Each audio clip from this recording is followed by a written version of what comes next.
नमस्कार दोस्तों, स्वागत है आपका मेरे चैनल कॉमिक्स लाइफ में।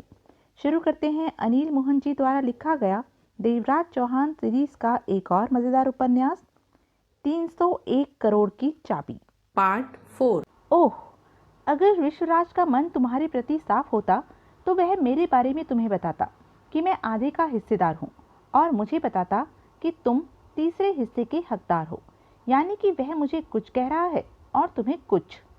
तुम ठीक कहते हो। प्रीतम लाल बेचैन नजर आने लगा।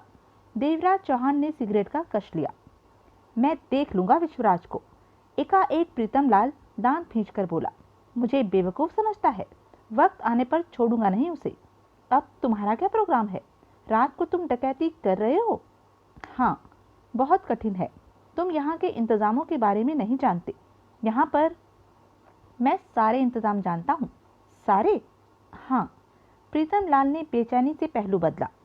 इन इंतजामों के बाद तो कोई भी हीरे जवाहरातों पर मेरे काम के बारे में मत सोचो कि मैं क्या कैसे करूँगा। देवराज चौहान ने उसकी बात काटकर कहा। अब तुम यह सोचो कि मेरे साथ मिलकर आधे का पार्टनर बनना चाहते हो? हाँ। सिर्फ हाँ कहने से काम नहीं चलेगा, साथ में काम भी करना पड़ेगा। मैं छिपे तौर पर तुम्हारी सहायता कर सकता हूँ, सामने से नहीं। प्रीतम लाल ने पुनः पहलू बदला। आधा अरब पाने के लिए कुछ तो करना ही होगा। कैसा कुछ? देवराज चौहान ने सिगरेट ऐश ट्रे में मसलकर कहा। मुझे सबसे बड़ा खतरा हॉल के कालीन के नीचे बिछी तारों से है। प्रीतम लाल देवराज चौहान को देखता रहा। इस मामले में मैं तुम्हारी कोई सहायता नहीं कर सकता। प्रीतम लाल के होठों से निकला। फिर तो तुम करोड़ों पाने का ख्वाब छोड़ दो। प्रीतम लाल अचकचाया। क्या कहते हो? तुम्हारा इरादा हाथ पर हाथ रखे रहने का है तो दौलत नहीं मिलेगी, कुछ हाथ नहीं लगेगा। लेकिन दौलत पानी है तो सिर्फ यह सोचो कि उस हॉल में से कालीन के नीचे छिपा रखी तारों से 2 घंटों के लिए कैसे छुटकारा पाया जा सकता है। कैसे पाया जा सकता है? तुम सोचो, क्योंकि तुम्हें सुरक्षा व्यवस्था की भीतर तक पूरी जानकारी है। मैं कुछ नहीं कर सकता। देवराज चौहान ने सख्त निगाहों से उसे घूरा। दूसरी मंजिल पर ही एक कमरे को कंट्रोल रूम का रूप दिया गया है। प्रीतम लाल ने सहमति में सिर हिलाया। उसी कंट्रोल रूम में वीडियो कैमरे हैं, जहां से हीरे जवाहरातों वाले हॉल को वॉच किया जाता है। वहीं पर ही बिजली का मेन स्विच है, जिसके ऑफ होते ही सारे कंट्रोल सिस्टम खुद ब खुद ही हट जाएंगे। प्रीतम लाल के चेहरे पर बेचैनी उभरी। देवराज चौहान ने सिगरेट सुलगाई। लेकिन वहां पर पुलिस और गार्ड्स का सख्त पहरा है। उस कमरे में 5-6 व्यक्ति हर समय मौजूद रहते हैं। एक दो होते तो शायद कुछ किया जा सकता। प्रीतम लाल दांत खींचकर कह उठा। करना तो अब भी पड़ेगा। लेकिन की कोई गुंजाइश नहीं। करना पड़ेगा, कोई रास्ता निकालना पड़ेगा। मेरी समझ नहीं आ रहा कि मैं कैसे। सब समझ में आ जाएगा अगर करोड़ों की चाहत होगी, देवराज चौहान ने शांत स्वर में कहा। प्रीतम लाल आहत भाव से देवराज चौहान को देखने लगा। देवराज चौहान मुस्कुराया। हमारे पास वक्त बहुत कम है प्रीतम लाल। कुछ लंबी खामोशी के पश्चात प्रीतम लाल गहरी सांस लेकर दबे स्वर में कह उठा। अगर ऐसा कुछ हो भी जाए तो तुम भीतर कैसे प्रवेश करोगे? हर तरफ सख्त पहरा। उस हॉल में मुझे कहां से भीतर जाना है, मैं अपना रास्ता चुन चुका हूं। मेरे काम की फिक्र छोड़कर तुम अपने काम की तरफ ध्यान दो। देवराज चौहान ने सपाट स्वर में कहा। मुझे कुछ समझ नहीं। दौलत पानी है तो सब समझ में आ जाएगा। देवराज चौहान का स्वर कठोर हो गया। मैं जानता हूँ, तुम कोई न कोई रास्ता अवश्य निकालोगे। अपनी ज़रूरतें पूरी करनी है तो रास्ता निकालकर ही दोबारा मेरे सामने आओगे। अब जाओ, मुझे और भी काम करने हैं। व्याकुलता में डूबे प्रीतम लाल ने देवराज चौहान से विदा ली। देवराज चौहान ने विश्वराज का नंबर मिलाया। कुछ देर के पश्चात लाइन मिली। विश्वराज लाइन पर आया। आयशा कहाँ है? देवराज चौहान बोला। यहाँ पहुँच चुकी है। विश्वराज की आवाज़ उसके कानों में पड़ी। अब मुझे उसकी ज़रूरत है। कहाँ भेजूं? स्टार होटल में, मेरे स्वीट पर। देवराज चौहान ने स्वीट नंबर बताया। ठीक है, 1 घंटे के भीतर ही वह तुम्हारे पास होगी। उसकी याददाश्त वापस आई कि नहीं? नहीं, डॉक्टर कहता है कि। तुम मुझे बता चुके हो कि डॉक्टर क्या कहता है। उसे भेजो। कहने के साथ ही देवराज चौहान ने रिसीवर रख दिया। चेहरे पर सोच के भाव थे। देवराज चौहान ने कश लेकर सिगरेट ऐश ट्रे में मस ली। आयशा चावला आ रही थी। इस खेल का खतरनाक मोहरा उसके पास पहुंच रहा था। प्रीतम लाल की तरफ से वह निश्चिंत था। करोड़ों के लिए प्रीतम लाल खुद ब खुद ही कोई रास्ता निकालेगा। रास्ते के साथ जल्दी ही उसके पास आएगा।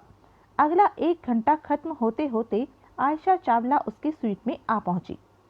आयशा के बदन पर जीन के कपड़े थे, कंधों तक झूलते बाल, हल्का सा मेकअप कर रखा था। वह बेहद खूबसूरत नजर आ रही थी। देवराज चौहान ने सपाट निगाहों से उसे देखा। दोनों की निगाह मिली। याददाश्त कैसी है? देवराज चौहान शांत सा कुर्सी पर बैठता हुआ बोला। ठीक है, सब कुछ ठीक है, सिर्फ पिछला वक्त याद नहीं कि मैं पीछे की नहीं, आगे की बात कर रहा हूँ। देवराज चौहान ने उसे घूरा। काम के लिए तैयार हो? हाँ, आयशा ने सिर हिलाया और आगे बढ़कर सोफा चेयर पर बैठ गई। देवराज चौहान ने सिगरेट सुलगाकर कश लिया। विश्वराज ने क्या सिखाकर तुम्हें भेजा है? कुछ भी नहीं। आयशा मन ही मन सतर्क सी हुई। देवराज चौहान ने गहरी निगाहों से उसे देखा। विश्वराज को मालूम है कि तुम उसे धोखा देने जा रही हो? देवराज चौहान ने कहा। क्या? आयशा चौंकी। मेरी बात का जवाब दो। क्या कह रहे हो? आयशा बेचैनी भरे स्वर में कह उठी। आयशा को देखते हुए देवराज चौहान ने शांत भाव में सिगरेट का कश लिया। इसका मतलब विश्वराज नहीं जानता कि तुम वाडिया के साथ मिलकर उसे धोखा दे रही हो, सारा माल खुद ही हड़प जाना चाहती हो। देवराज चौहान के होठों पर मुस्कान उभरी। आयशा और भी जोरों से चौंकी। क्या? उसके होठों से हक्का बक्का सा स्वर निकला। देवराज चौहान मुस्कुराया।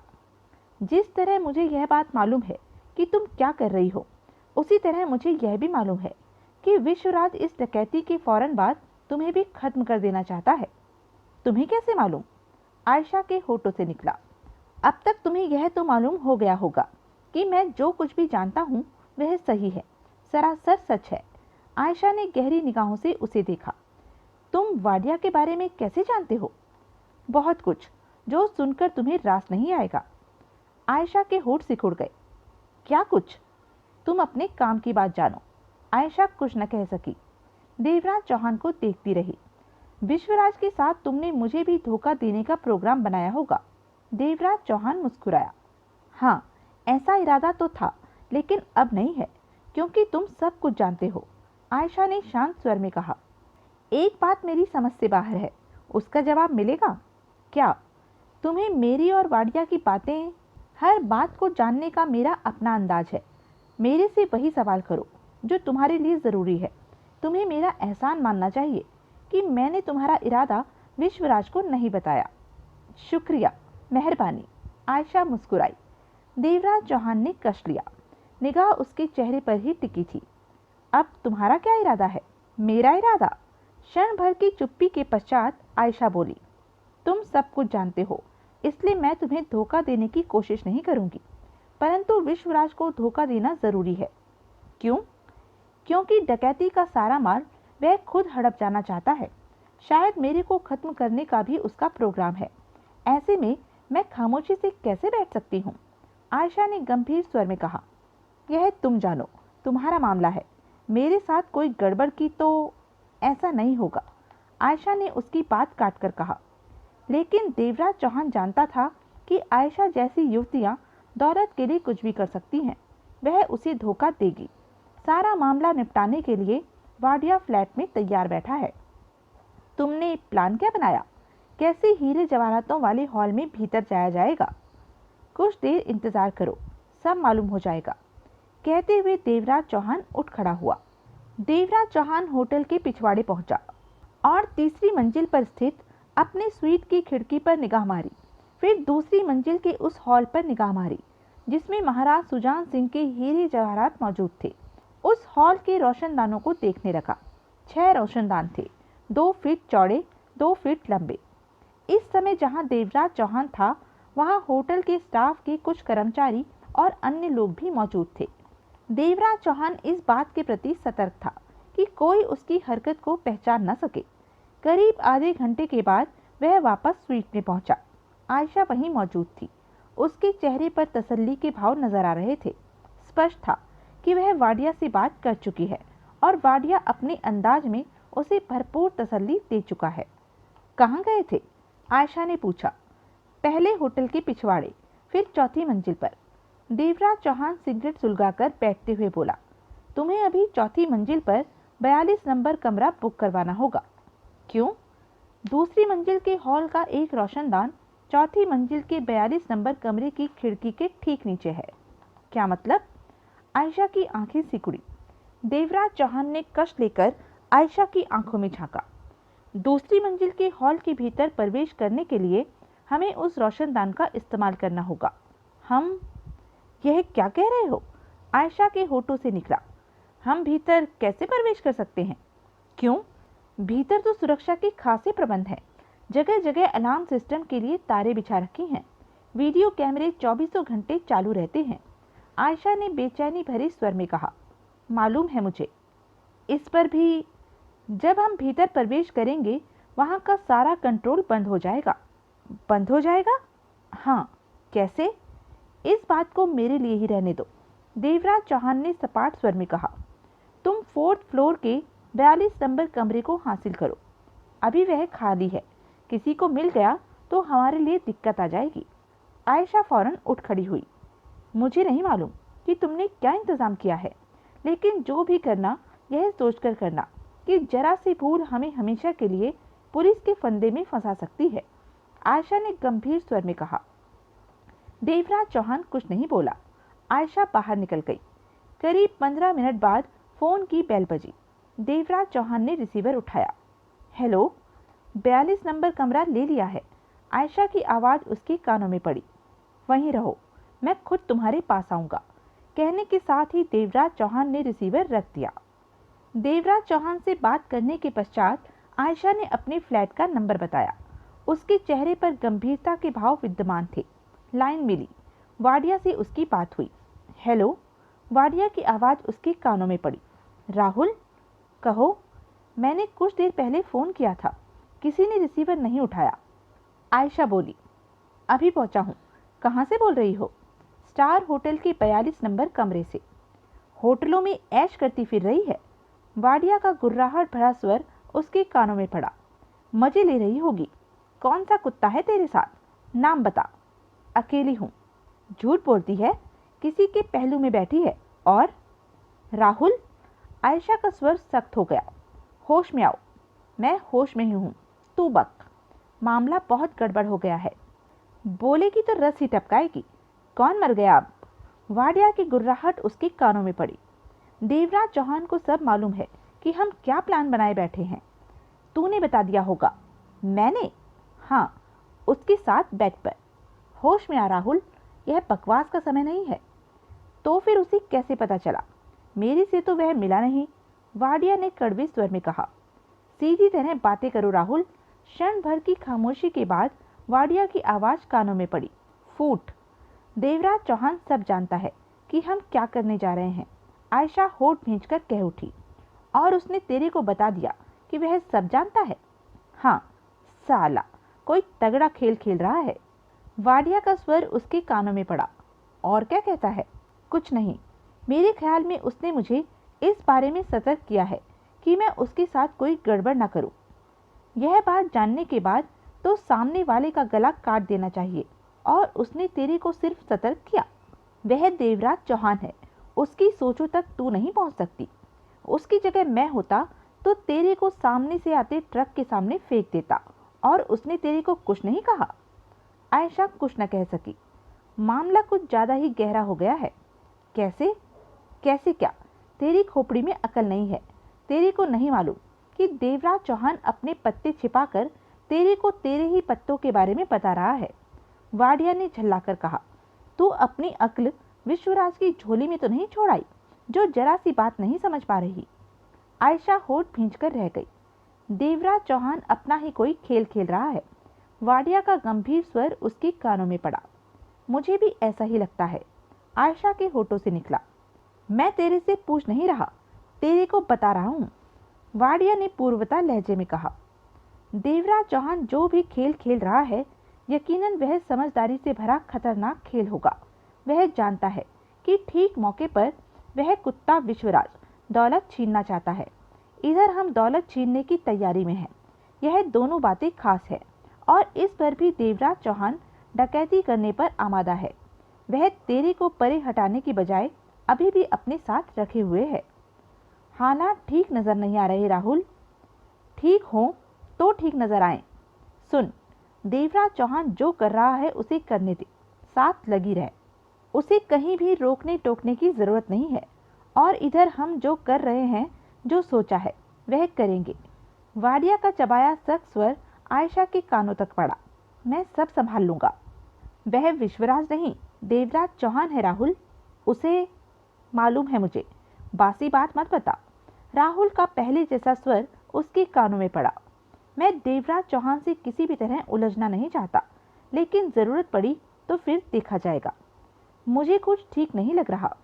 मुझे तो कुछ भी ठीक नहीं लग रहा। वैसे देवराज चौहान की योजना क्या है? खास तो नहीं मालूम। मैं जो मालूम है वही बता दे।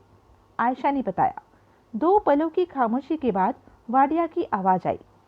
वैसे यह बात पक्की है ना कि आज रात ही डकैती होगी? पक्की है। ठीक है, डकैती के बाद का मामला मुझ पर छोड़ दे। वाडिया जिंदाबाद जपती रहो।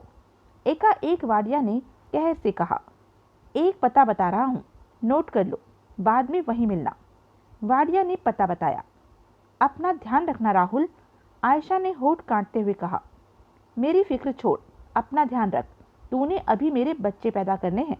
जिंदा रही तो तू जिंदा रहेगी। जवाब में आयशा ने गहरी सांस ली। शायद। ओके राहुल, आयशा ने गंभीर स्वर में कहा। कोई खास बात हुई तो फिर फोन करूंगी। और कोई बात जानने की मुझे जरूरत नहीं, फिर भी फोन करके देख लेना। कहने के साथ ही वाडिया ने लाइन काट दी। सोचों में डूबी आयशा ने रिसीवर रख दिया। शाम को 6 बजे प्रीतमलाल देवराज चौहान की स्वीट में पहुंचा। दिन की तरह इस समय प्रीतमलाल का चेहरा रौनक से भरा नहीं था। मुरझाया लटका लटका सा नजर आ रहा था वह। आंखों में चिंता, बेचैनी और व्याकुलता उभरी स्पष्ट नजर आ रही थी। बैठो। देवराज चौहान ने शांत निगाहों से उसे देखा। प्रीतमलाल बैठते हुए धीमे स्वर में कह उठा। मैंने एक रास्ता निकाला है। एक? देवराज चौहान मुस्कुराया। मेरे ख्याल में सबसे ज्यादा दौलत की तुम्हें जरूरत है। तुम एक तो क्या 10 रास्ते निकालोगे। हर संभव कोशिश करोगे कि डकैती सफल हो जाए। प्रीतमलाल ने बेचैनी से पहलू बदला। 2 पलों की खामोशी के बाद प्रीतमलाल धीमे स्वर में ही बोला। महाराज सुजान सिंह की तरफ से जितने आदमी ड्यूटी पर हैं, वह सब मेरे खास हैं और उन खास में से एक सबसे खास है। उसके लिए मेरा इशारा ही काफी है। बोलते रहो। उसका नाम प्यारे सिंह है। वह कंट्रोल रूम में ही ड्यूटी पर है। प्रीतमलाल ने दोनों हाथों को आपस में मला। मैंने उसे 10 लाख का लालच देकर इस बात के लिए राजी किया है कि वह आज रात को अपना जन्मदिन मनाए, मुंह मीठा करने के तौर पर मिठाई खिलाए, जिसमें कि नशे की भरपूर मात्रा होगी। खाने वाला 5-7 घंटे के लिए बेसुध हो जाएगा। प्यारे सिंह नहीं जानता कि मैं ऐसा क्यों करा रहा हूँ। मेरे एहसानों तले दबा 10 लाख में वह यह काम करने के लिए तैयार हो गया है और होश आने पर वह पुलिस को बता देगा कि तुमने उसे जन्मदिन मनाने के लिए कहा था। नहीं कहेगा, बहुत पक्का आदमी है। मैंने उसे सब समझा दिया है। किसी पर इतना भरोसा नहीं करते। 6 महीने पहले मैंने अपने पैसों से उसकी बहन की शादी की थी। प्रीतमलाल बोला। मेरे लिए प्यारे सिंह गाय की तरह साबित होगा। उसकी तुम फिक्र मत करो। नशे वाली मिठाई वह खुद भी खाएगा? देवराज चौहान ने पूछा। हाँ, प्रीतमलाल ने गंभीरता से सिर हिलाया। वह भी खाएगा। ऐसा करना उसके लिए जरूरी है ताकि बाद में उस पर कोई शक न कर सके। कि शक तो उस पर होगा। उसकी मिठाई खाकर सब बेहोश हो गए। कंट्रोल रूम का सिस्टम ठप हो गया। बाद में डकैती हो गई। ऐसे में वह कैसे बचेगा? देवराज चौहान ने गंभीर स्वर में कहा। वह? प्रीतमलाल ने दोनों हाथ रगड़े। सब संभाल लेगा। तुम? वह संभाले या ना संभाले, मुझ पर कोई आंच नहीं आएगी। फंसे तो तुम फंसोगे। मैं? प्रीतमलाल ने सूखे होठों पर जीभ फेरी। मैं नहीं फंसूंगा। देवराज चौहान कुछ नहीं बोला। यह काम रात को किस वक्त करना है? प्रीतमलाल ने धीमी किंतु व्याकुल स्वर में पूछा। तुम 10 के बाद अपने कमरे में ही रहना। फोन पर खबर कर दूंगा। ठीक है, लेकिन ध्यान रखना, जन्मदिन आधी रात को नहीं मनाया जाता। जल्दी का वक्त रखो तो बेहतर रहेगा। ज़्यादा जल्दी भी ठीक नहीं रहेगा। प्रीतम लाल ने सिर हिलाया, फिर बोला, विश्वराज का फोन आया था, तुम्हारे बारे में पूछ रहा था। क्या? यही कि तुम क्या कर रहे हो? देवराज चौहान मुस्कुराया। तुमने क्या बोला? मैंने कहा, मुझे तुम्हारी कोई खबर नहीं। ठीक है, मैं तुम्हें फ़ोन पर बता दूंगा कि प्यारे सिंह कब अपना जन्मदिन मनाए। प्रीतम लाल ने सूखे होठों पर जीभ फेरी और उठ खड़ा हुआ। प्रीतम लाल के जाने के बाद देवराज चौहान भी स्वीट से बाहर निकला। फिर होटल से निकलकर कार की अपेक्षा टैक्सी पकड़ी और कुछ सामान का इंतजाम करने के लिए मार्केट रवाना हो गया।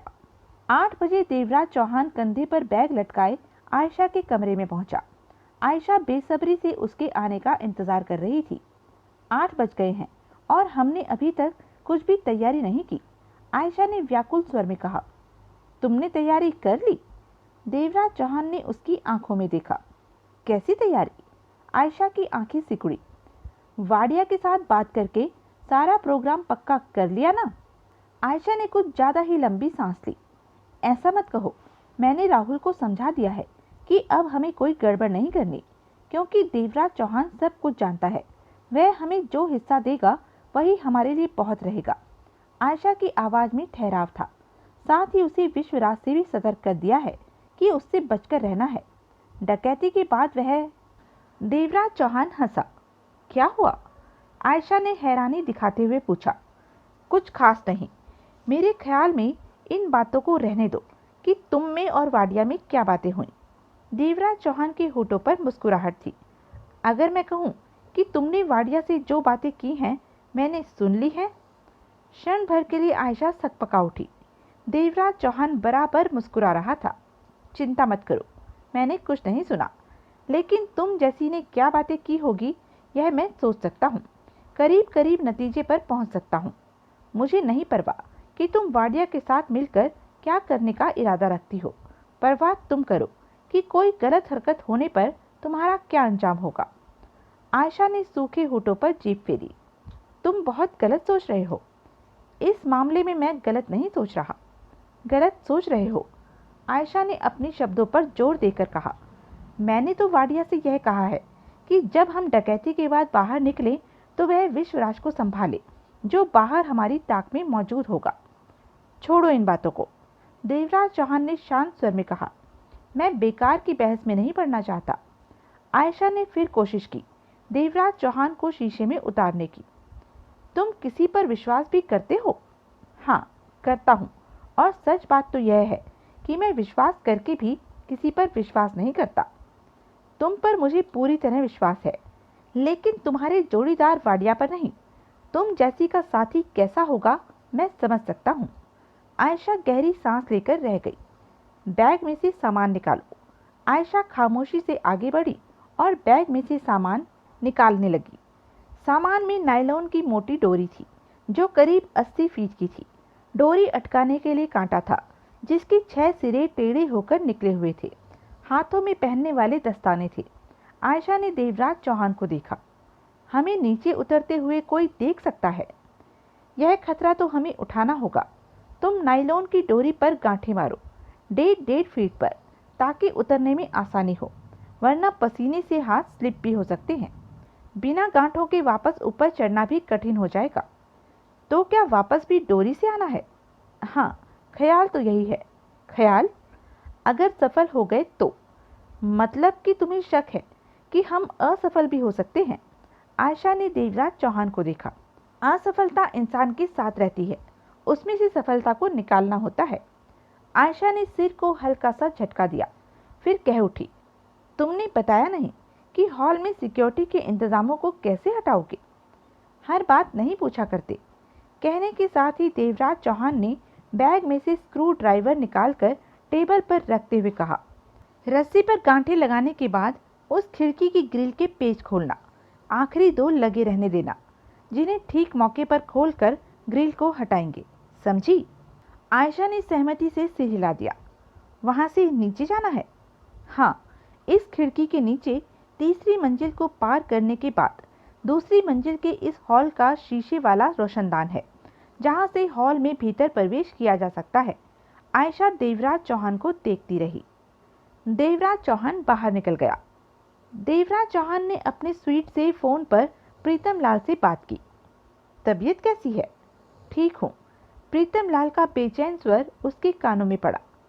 जन्मदिन रात को 11:30 और 12 के बीच मनाया जाए तो कैसा रहे?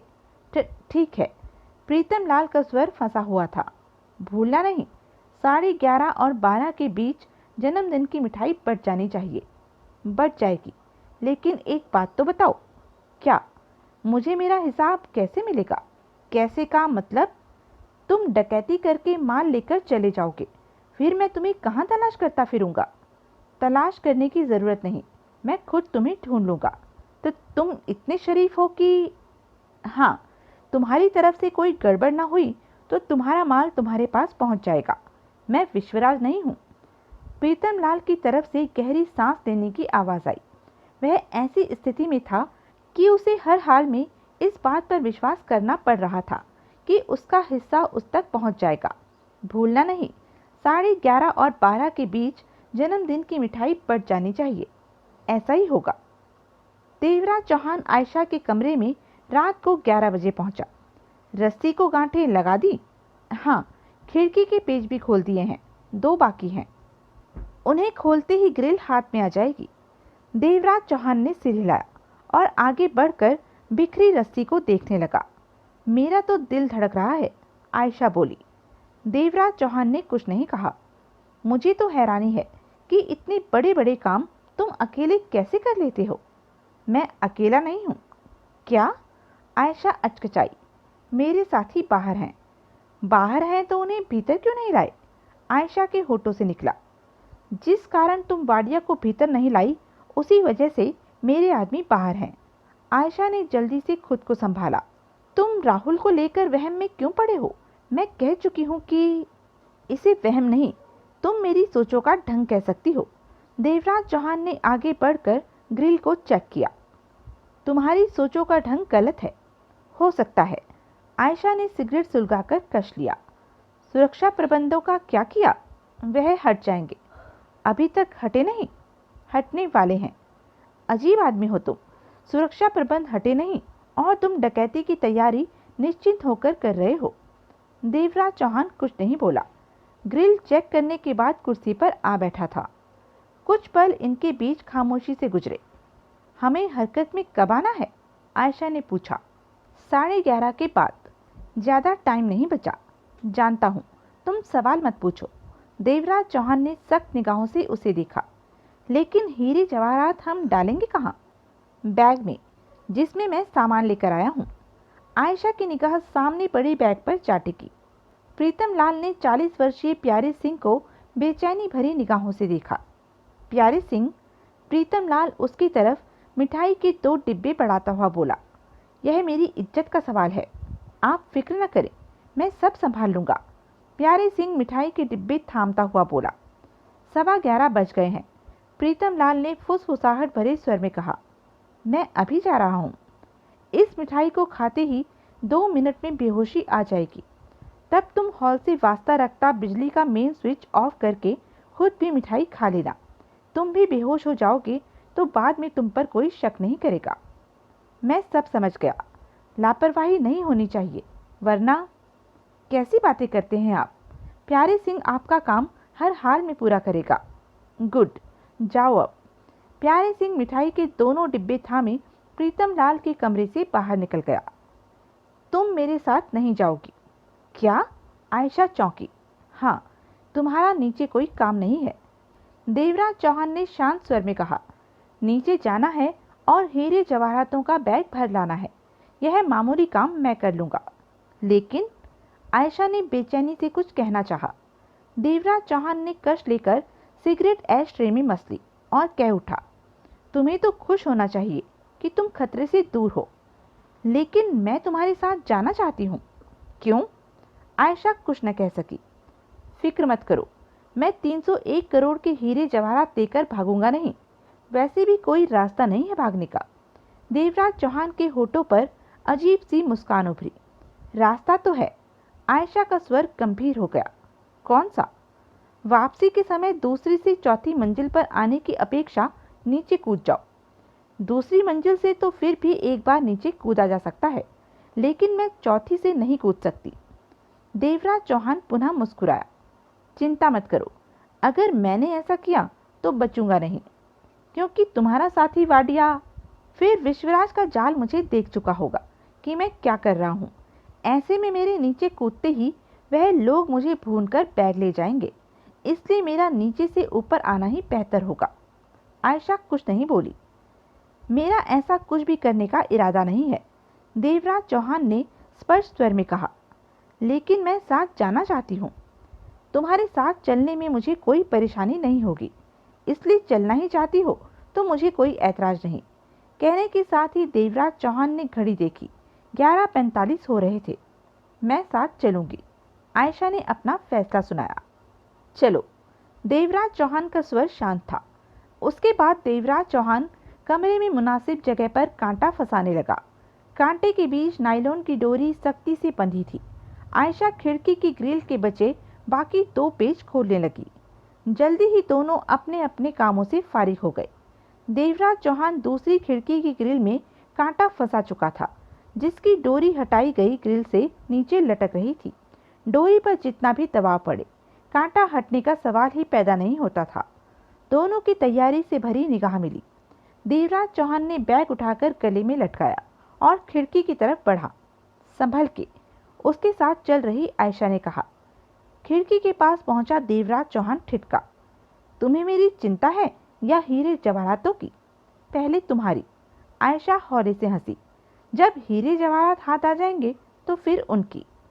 देवराज चौहान बिना कुछ कहे खिड़की की चौखट पर चढ़ा और लटकती नायलॉन की मजबूत रस्सी को थामते हुए धीरे धीरे नीचे उतरने लगा।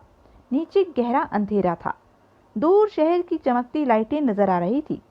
सबसे नीचे तीव्र प्रकाश वाली लाइटें ऑन थी, जो कि देवराज चौहान के लिए फायदेमंद था, क्योंकि तीव्र प्रकाश में से आसानी से अंधेरे में देखना संभव नहीं था।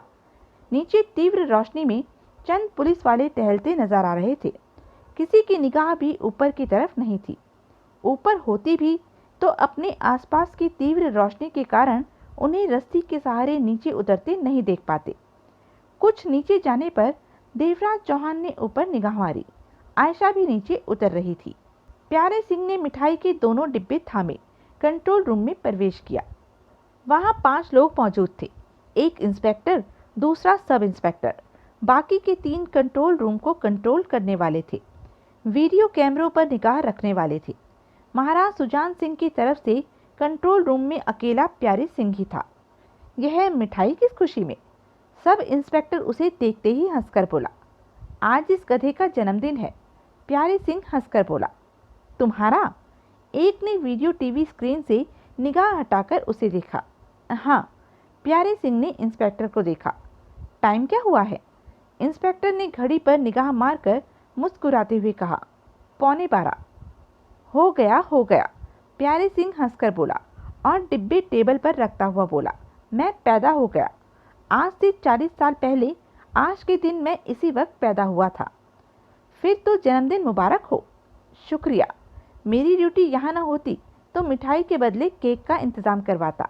अपने नीचे काम करने वालों के जन्मदिन पर महाराज सुजान सिंह खुद शामिल होते हैं और सारा खर्चा भी वह खुद करते हैं। प्यारे सिंह हंसकर बोला। अच्छा, फिर तो तुम्हें घाटा हो गया। हो तो गया, लेकिन इसके सिवा कोई चारा भी नहीं। खैर, जन्मदिन का तोहफा तो महाराज जी से मिल ही जाएगा। इस बार किस्मत में ऐसा जन्मदिन मनाना ही लिखा था। चलो शुरू हो जाओ, डिब्बे खुल गए हैं।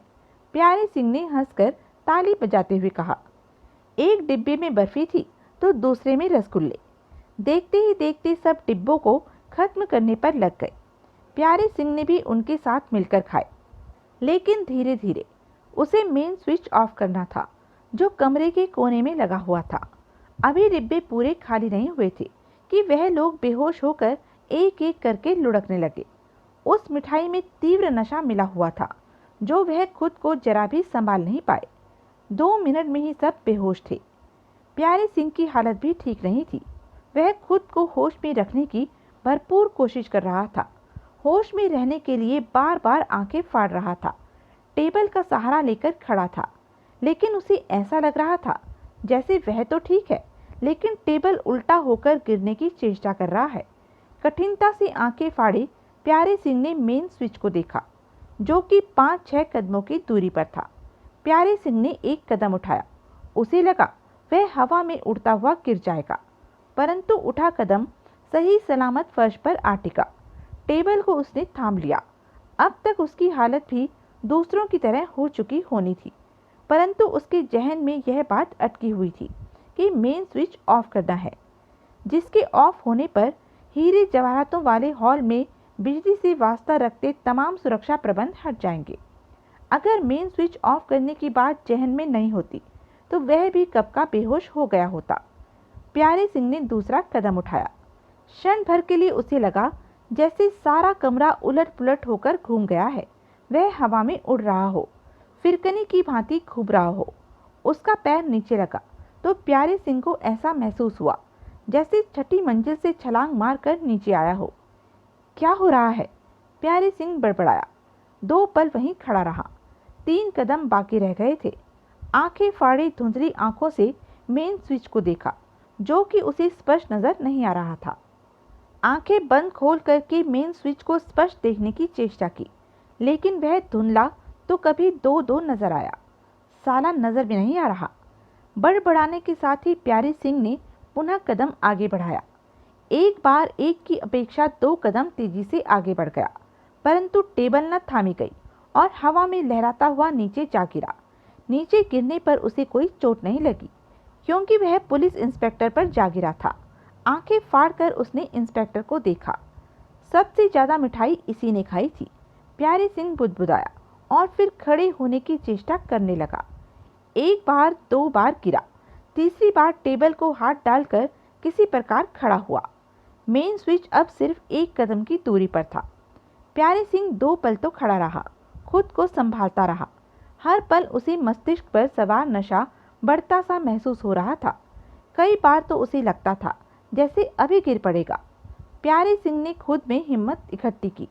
आंखों के सामने आते धुंधलेपन को सिर झटक कर दूर करने की भरपूर चेष्टा की। उसके बाद दोनों हाथ फैलाकर झपट्टा मारने के से अंदाज में मेन स्विच की तरफ बढ़ा। दोनों हाथ मेन स्विच पर जा टिके। ठीक तभी मस्तिष्क पर सवार नशे ने जोर मारा। प्यारे सिंह खुद को संभाल न सका और दोनों हाथ मेन स्विच से हटने के बाद लहरा कर नीचे गिरा और नशे में बेसुध हो गया। लाख चेष्टा के बाद भी वह मेन स्विच बंद नहीं कर सका था। देवराज चौहान रस्सी के सहारे लटकता हुआ तीसरी मंजिल पर पहुंचा ही था कि उसकी निगाह स्वीट की खुली खिड़की पर पड़ी, जिस पर ग्रिल नहीं थी, और खिड़की पर खड़ा एक विदेशी हैरानी से उसे देख रहा था। 2 क्षणों के लिए देवराज चौहान ठगा सा रह गया। वह किसी भी पल चिल्ला सकता था। यह क्या हो रहा है? वह विदेशी लहजे में बोला। ज्यादा वक्त नहीं था। देवराज चौहान ने डोरी पकड़े खुद को जरा सा टेढ़ा किया और अपने शरीर को तीव्र झटका दिया। देवराज चौहान की दोनों टांगे विदेशी की छाती पर लगी। वह हल्की सी करहा के साथ नीचे जा लुढ़का। इसके साथ ही देवराज चौहान ने अपनी टांगे चौखट पर फंसाई और अगले ही पल वह स्वीट में था। देवराज चौहान ने जल्दी से स्वीट के उस हॉल ड्राइंग रूम में निगाह दौड़ाई। कोई दूसरा नजर नहीं आया। देवराज चौहान नीचे से उठते विदेशी के पास पहुंचा और दांत खींचकर बोला, और कौन कौन है यहाँ पर? मैं अकेला रहता हूँ। लेकिन तुम क्या कर रहे हो? वह घबरा कर बोला। देवराज चौहान का दायां हाथ चला और उसकी कनपट्टी पर पड़ा था। वह हल्की सी चीख के साथ बेहोश हो गया। देवराज चौहान ने आसपास देखा। बांधने को कुछ नहीं मिला तो उसकी ही कमीज उतारकर उसकी बाहें उससे बांधने लगा। ऐसे में उसके दांत सख्ती से भींचे हुए थे। ठीक तभी आयशा ने रस्सी के सहारे भीतर प्रवेश किया और रस्सी का काफी बड़ा हिस्सा खिड़की से भीतर खींच लिया। क्या हुआ? वह पास आती हुई बोली। इसने हमें देख लिया था। देवराज चौहान भींचे होंठों से बोला। तुमने क्या किया? बेहोश किया है। कहीं से रस्सी वगैरह तलाश करो इसकी टांगे बांधने के लिए। आयशा स्वीट के दूसरे कमरे में प्रवेश कर गई। 2 मिनट बाद लौटी तो हाथ में चादर का फटा हुआ लंबा टुकड़ा था। उसकी बाहें बांधने के पश्चात देवराज चौहान सिगरेट की कश ले रहा था। आयशा करीब आकर नीचे बेहोश पड़े विदेशी की टांगें बांधने लगी। 1 मिनट की मेहनत के बाद उसकी टांगें बांधकर उठ खड़ी हुई तो देवराज चौहान बोला, इसे बाथरूम में डालाओ। आयशा उसे टांग से पकड़कर खींचती हुई बाथरूम में डालाई। यह शायद उन्हीं विदेशियों में से होगा जो महाराजा के हीरे जवाहरात खरीदने आए हैं। हो सकता है। तुमने हॉल की सुरक्षा प्रबंधों के बारे में अभी तक नहीं बताया कि उनका क्या होगा। देवराज चौहान ने कलाई पर बंधी घड़ी पर निगाह मारी। 12 बज रहे हैं। अब तक इंतजाम हट चुके होंगे। पक्का? हाँ। कैसे? सवाल मत करो। आयशा ने फिर कुछ नहीं पूछा। चलो। उसके बाद बारी बारी रस्सी के सहारे दोनों पुनः खिड़की से बाहर निकले और धीरे धीरे सावधानी से नीचे जाने लगे। रात का सन्नाटा चारों तरफ छाया हुआ था। प्रीतमलाल सिर से पांव तक व्याकुलता से भरा हुआ था। पहली बेचैनी तो यह थी कि आज रात अगर देवराज चौहान सफल नहीं हुआ तो वह हमेशा के लिए मोहताज हो जाएगा। महाराजा सुजान सिंह के दिए 50 लाख से कुछ नहीं होगा। 50 लाख जैसी रकम उसके लिए कुछ भी नहीं थी। 2 महीनों में एक तरफ लग जानी थी और उसके शाही खर्चों की आदतें फिर उसके सिर पर होनी थी। दूसरी चिंता यह थी कि देवराज चौहान सफल होता है कि नहीं। प्यारे सिंह पर उसे पूरा भरोसा था कि वह अपना काम अच्छे ढंग से निपटा चुका होगा, परंतु प्रीतमलाल उस बेचैनी का क्या करे जो उसके दिलो दिमाग में भीतर तक धंस चुकी थी। उससे ना तो बैठा जा रहा था और ना ही खड़ा हुआ जा रहा था, और कुछ न पाकर उसने कंट्रोल रूम का चक्कर लगाने की सोची। दूसरों को दिखाने की खातिर उसकी सावधानी सामने आएगी कि सुरक्षा प्रबंधों की तरफ से वह कितना चिंतित है, जो आधी रात को भी सो नहीं रहा। हाथ मुंह साफ करके सतर्क मुद्रा में वह अपने कमरे से निकला और राह में मिलने वाले सिक्योरिटी वालों के सलाम का जवाब देता हुआ आगे बढ़ने लगा। दिल ही दिल में यह तो वही जानता था कि उसकी क्या हालत है। वह ठीक तरह से कदम बढ़ा रहा था, लेकिन जाने क्यों उसे महसूस हो रहा था कि वह लड़खड़ा रहा है। उसके कदम टेढ़े पड़ रहे थे। वह बहक सा रहा है। अगले 5 मिनटों में वह कंट्रोल रूम के दरवाजे पर खड़ा था। कुछ दूर दाएं बाएं पुलिस वाले और उसकी सिक्योरिटी के आदमी खड़े थे। यहाँ रुकना ठीक नहीं था। प्रीतमलाल ने दरवाजा खोलकर भीतर प्रवेश किया और दरवाजा बंद कर लिया।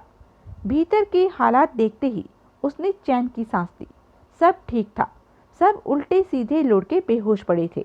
टेबल पर मिठाई के डिब्बे पड़े थे, जिनमें थोड़ी बहुत अभी मिठाई बाकी थी। टीवी सर्किट ऑन था। वीडियो कैमरे अपना काम कर रहे थे। स्क्रीनों से हॉल का दृश्य नजर आ रहा था। हॉल पूरी तरह खाली था। देवराज चौहान अभी तक वहां नहीं पहुंचा था। वीडियो कैमरों की तरफ से प्रीतमलाल पूरी तरह निश्चिंत था। वह जानता था कि कंट्रोल रूम में आने की क्या, किसी को झांकने की भी मनाही है। तसल्ली भरे अंदाज में उसने पलटना चाहा कि ठिठक गया। उसके कदम वहीं जड़ गए। आंखें फट सी गई। सांसें गले में अटकने लगी। पलटते पलटते उसकी निगाह मेन स्विच पर पड़ गई थी, जो कि उसके ख्याल से ऑफ था, परंतु वह ऑन था। प्रीतमलाल ने जल्दी से बेहोश प्यारे सिंह को देखा, जो मेन स्विच के नीचे ही बेहोश पड़ा था। प्रीतमलाल समझ गया कि प्यारे सिंह ने भी नशे से भरी मिठाई खा ली होगी और उसके बाद नशे में मेन स्विच बंद न कर सका होगा। प्रीतमलाल के हाथ पांव फूलने लगे। कैसा अनर्थ होने जा रहा था। हॉल का सुरक्षा सिस्टम पूरी तरह चालू था और देवराज वहां कभी भी पहुंच सकता था।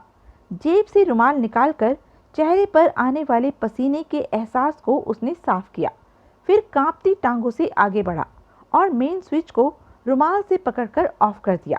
रुमाल से इसलिए पकड़ा कि उसकी उंगलियों के निशान मेन स्विच पर न आए और इंक्वायरी होने पर वह न फंसे। अच्छा हुआ जो उसने यहाँ का फेरा लगा लिया। इसके बाद पलटकर प्रीतमलाल बाहर निकला और दरवाजा बंद करते उस सामान्य अंदाज में आगे बढ़ गया, लेकिन उसे अपनी कांपती टांगों का भरपूर एहसास हो रहा था। कंट्रोल रूम में किसी का भी जाना मना था, इसलिए सुबह तक यह बात नहीं खुल पाएगी कि भीतर क्या हुआ पड़ा है। दिन में जब पूछताछ होगी तो वह कह देगा कि जब वह भीतर गया था तब सब ठीक था। देवराज चौहान दूसरी मंजिल पर स्थित हॉल के रोशनदान के पास पहुंचा। रस्सी पर लगी गांठ में उसने जूते फंसा लिए। गांठ वाली जगह से ही उसके हाथों ने रस्सी को जकड़ रखा था। हाथों में दस्ताने पहने होने की वजह से पसीने से बचाव हो रहा था। रोशनदान को शीशे से बंद किया हुआ था, परंतु शीशा खास अंदाज में बीच में से कटा हुआ था कि भीतर हवा भी जा सके। देवराज चौहान ने नीचे झांका। नीचे तीव्र रोशनी में 4-5 पुलिस वाले नजर आ रहे थे। किसी की निगाह भी अभी तक ऊपर की तरफ नहीं गई थी। अब हॉल में प्रवेश करने के लिए शीशे को वहां से हटाना था। ऐसे में शोर पैदा हो गया तो सारी मेहनत पर पानी फिर सकता था। आयशा उससे 10 फीट ऊपर रस्सी पकड़े हुए थी। देवराज चौहान ने जेब से शीशा काटने वाली पत्ती निकाली और हाथ बढ़ाकर रोशनदान थामते हुए कुछ रोशनदान की तरफ सरका और पत्ती को खास अंदाज में शीशे के कोनों पर घुमाने लगा। रोशनी की कमी नहीं थी। भीतर हॉल की रोशनी पूरी तरह रोशनदान पर पड़ रही थी। 2 मिनट बाद देवराज चौहान ने पत्ती जेब में डाली और हवा जाने के लिए काट रखे शीशे में उंगली फंसाकर उसे अटकाया और शीशे के चारों कोनों में हौले हौले उंगली मारी। अगले ही पल शीशा हाथ में था। देवराज चौहान के होंठ भींच गए। वह शीशा हॉल के भीतर की तरफ फेंक भी नहीं सकता था। शीशा टूटने की आवाज़ सुनकर रात के इस वक्त कोई भी सतर्क हो सकता था। अब 2 फीट चौड़ा और 2 फीट लंबा रास्ता उसके सामने था हॉल के भीतर जाने के लिए। देवराज चौहान के एक हाथ में शीशा था, दूसरे हाथ से उसने रोशनदान की चौखट थामी और पांव से रस्सी छोड़कर चौखट पर झूल गया। फिर एक ही हाथ से किसी प्रकार भीतर सरका। दूसरे हाथ का शीशा छोड़कर वह किसी भी तरह का खतरा मोल नहीं लेना चाहता था। दूसरे हाथ में थमा शीशा भारी अड़चन पैदा कर रहा था। होठ भींचे देवराज चौहान ने शीशे को गले में लटकते बैग में डाला और चौखट थामे भीतर की तरफ सरक कर 14 फीट ऊंची रोशनदान से भीतर छलांग लगा दी। उसके पांव कालीन पर पड़े। मतलब कि प्रीतम लाल ने अपना काम बखूबी कर दिया था। देवराज चौहान के चेहरे पर तसल्ली के भाव उभरे। कुछ पलों उपरांत रोशनदान पर उसे आयशा नजर आई। भीतर आते वक्त रस्सा भीतर लेती आना। देवराज चौहान धीमी स्वर में बोला, वापसी में ऊपर भी चढ़ना है वरना दिक्कत होगी। मिनट भर में ही आयशा भीतर थी। रस्सी का सिरा भी भीतर था। अब रस्सी के दम पर वह आसानी से रोशनदान के रास्ते से वापस जा सकते थे। अब तक सारा मामला ठीक ठाक निपट गया। हॉल में रोशनी की जगमगाहट के साथ साथ हीरे जवाहरातों की जगमगाहट भी थी, जो कि शीशे के जारों में बंद थे। देवराज चौहान ने बैग से शीशा निकालकर उसे दीवार के साथ रखा और खाली बैग आयशा की तरफ उछालते हुए बोला, सारे हीरे जवाहरात बैग में भर लो। हमारे पास बहुत वक्त है, खतरे की बात नहीं है। फिर भी हमें यहाँ 1 मिनट भी बर्बाद नहीं करना है। आयशा तेजी से अपने काम में लग गई। जारों के ढक्कनों को उठाकर भीतर सजे हीरे जवाहरातों को उठा उठाकर बैग में भरने लगी। वह यह सोच सोचकर रोमांचित हो रही थी कि 300 करोड़ जैसी बड़ी दौलत की वह मालकिन बनने जा रही थी। तो यह थी अब तक की कहानी। आगे की कहानी जानने के लिए बने रहें मेरे साथ। और हाँ, मेरे चैनल को लाइक, शेयर और सब्सक्राइब करना ना भूलें। धन्यवाद।